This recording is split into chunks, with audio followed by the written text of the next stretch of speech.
Fighting games are well known for a lot of things, including intricate techniques with different playstyles with different characters, and also having some of the nicest people you could ever meet. Your life is everything. You serve all purpose. You should treat yourself now. Although there is one fighting game that I feel has been forgotten to time. A fighting game so legendary, I'm surprised there's no tourney for it, and I'm only partially joking when I say that. Today, ladies and gentlemen, I will tell the tale of the greatest fighting game to ever exist, Tom and Jerry War of the Whiskers. War of the Whiskers was released in the year 2002 and is a sequel to Tom and Jerry Fists of Fury on the N64. The game actually got a T rating, and to this day, it's the only Tom and Jerry game to be rated T. Not even its prequel was rated T, unless you count Multiverses, but I'd argue that's not a Tom and Jerry game. And it doesn't even exist anymore, so who cares? I'm not gonna talk about Fists of Fury in this video because I've never played it before. Although it has a very interesting sound design, and by that I mean there's no background music and the characters sound like this. War of the Whiskers is a 3D fighting game with a ton of stages, with gimmicks and items, with gimmicks and characters that admittedly kind of play the same. The characters are split by weight. You got small and medium and large, just like your favorite soda drink at McDonald's. The medium characters have normal attack speed and normal damage, and you could probably figure out the two other weight classes on your own. But when it comes to characters of the same weight group, there's absolutely no difference other than animation. You can jump, light attack, heavy attack, ground pound, block, pick up and throw, and air slide, or whatever the hell this is. You can also taunt, but you can't cancel it, so you're pretty much just a sitting duck. Although it does fill up your berserk meter, which also fills up by dealing damage. When it's full, you can go berserk mode and be immune to all throwable objects and players who aren't in berserk mode. You can still take damage by players in berserk mode and stage hazards, which we will get to. There are 9 characters in the challenge mode, but you start with only Tom and Jerry, and you have to unlock the rest by finishing their challenge modes. In this video, I'll mostly focus on Tom's campaign because he is way cooler than Jerry. And with all that explaining out of the way, let's begin!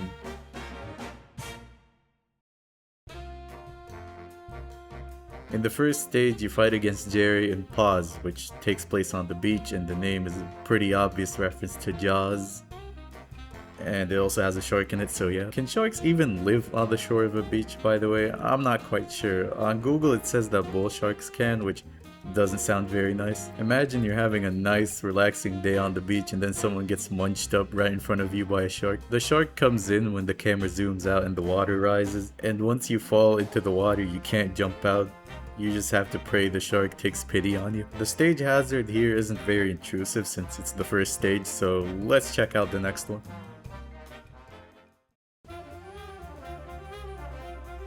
Next up is a fight against Spike in Snow Fight, which is a very boring name, might I add. There is weirdly no pun in this one. The stage itself, however, is anything but boring. The stage hazard is a freaking avalanche that takes up like 80% of the stage.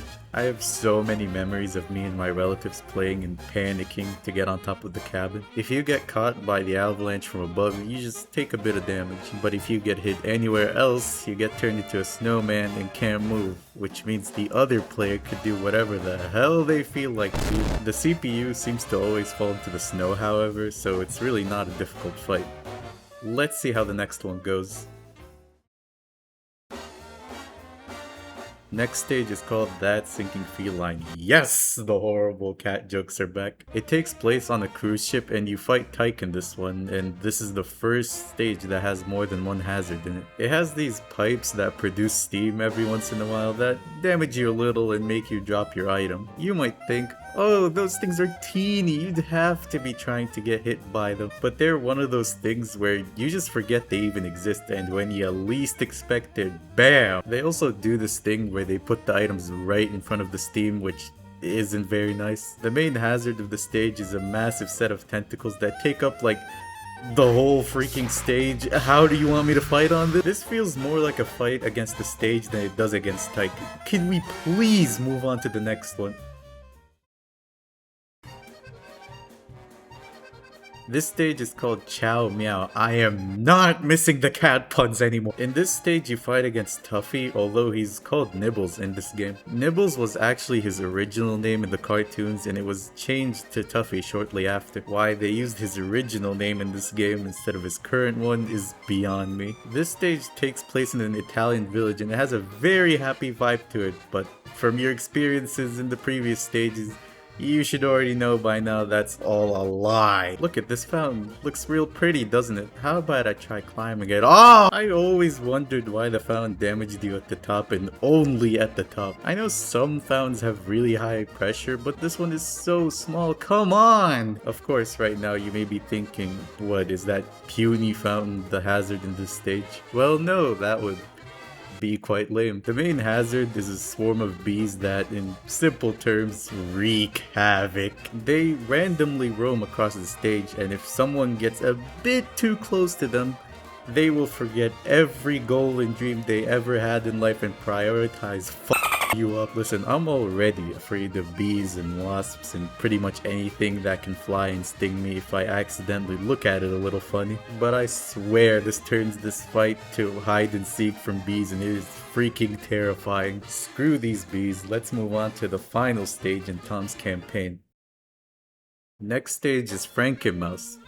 Guess we're doing mouse puns now. Ready?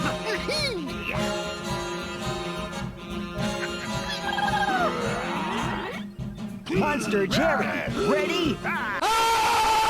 Now the T rating makes sense. Oh my god. This stage is a boss fight against Monster Jerry, whose origins seem to be from the episode Dr. Jekyll and Mr. Mouse. But instead of being on steroids, he's on asteroids or some shit. Monster Jerry is substantially different from the other characters due to his potion mechanic. He seems much more vicious than the other characters, but if you throw the green potion at him, he'll turn back to normal Jerry and mostly just run away and try to throw items at you. And if he drinks the green potion as small Jerry, he'll turn back to monster form, and that goes for throwing it at him as well. This fight is more of a battle for control and trying to keep him out of monster form as much as you can. Keeping him out of monster form is a fine challenge, but it's a whole other thing when this f***ing electricity's in the way. Yep, that's the hazard in the stage, and they love to put the items right on it. It's not even hard to avoid, but with how focused you are on the behemoth against you, you're bound to forget about it. It's like the steam in that sinking feline, but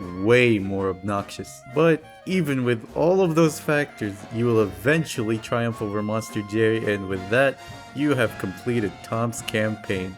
Monster Jerry loses. Tom wins.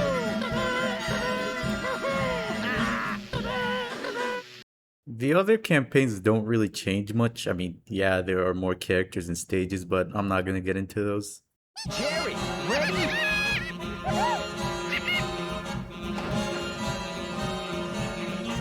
Robocat, ready?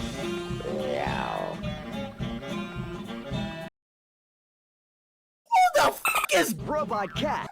At the end of Jerry's campaign, you fight against Robocat because it really wouldn't make sense to fight Monster Jerry as Jerry, you know? You're probably more familiar with this robot cat called Mechano that comes from the original show, and it actually was featured in the Tom and Jerry game on the PlayStation 1. For the longest time, I thought Robocat was an original character made for this game specifically, but no. He comes from a specific set of Tom and Jerry episodes from the 60s that take place in a space station. Robocat is the most unique character in this game because he can't heavy attack, throw items and players, or use aerial attack. Man, this thing's pathetic. Instead of the heavy attack, he has this attack that fires 3 fireballs, which are actually really fast. Small issue though is that it takes around 3 whole seconds to fire off. 3 entire seconds you're completely open to any attack from the other player. To put it into perspective, Falcon Punch in Smash Bros takes 1 second. Imagine if it took 3 times the time. You're not hitting anything! Okay, but maybe his other move is better. Let's keep an open mind. His second move replaces the pickup button and it's a fiery wheel of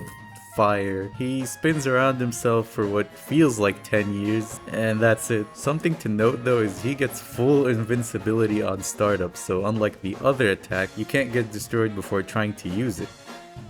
Instead, you get destroyed after using it. Yeah, it leaves you disgustingly vulnerable after using it. Not that it really matters anyways, it would still be a trash move. Its damage is so little it barely matters, it just prolongs the fight for no reason. Before I said he was immune on startup, well, he's also immune to all throwable objects, and if you try getting close to him, you're instantly getting burned. Even Berserk mode can't negate it. But wait a second, there's this question mark that can randomly appear on stages, and from it you can get a shield that makes you immune from all damage. And by using that shield, you still can't damage him. Who programmed this? Lastly, his Berserk mode is also different. Instead of turning red, he turns into a helicopter and shoots people from the sky, which is cool and all, but he just does not make up for everything else about this guy. And that is Robocat, a very disappointing boss fight. It's a shame because I truly love this guy's design and voice, but he's just so lackluster as a boss fight. I feel like the devs just did not know how to balance this guy. Every other character in the game is so similar, and Robocat is the only character that focuses more on ranged attacks. I think the devs just did not want him to be overpowered, so they just made him way too weak instead. Robocat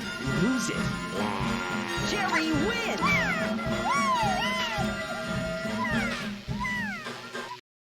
And that's War of the Whiskers. I had such a blast researching this video and revisiting the first video game I've ever played. I truly hope that one day they would remaster or remake this game. I mean, if there's any Tom and Jerry game they'd remake, it'd definitely be this one, alright? With all that said, if you enjoyed this video, give it a like and subscribe and I don't know, comment cool stuff. Thank you all very much for watching and ciao meow everyone.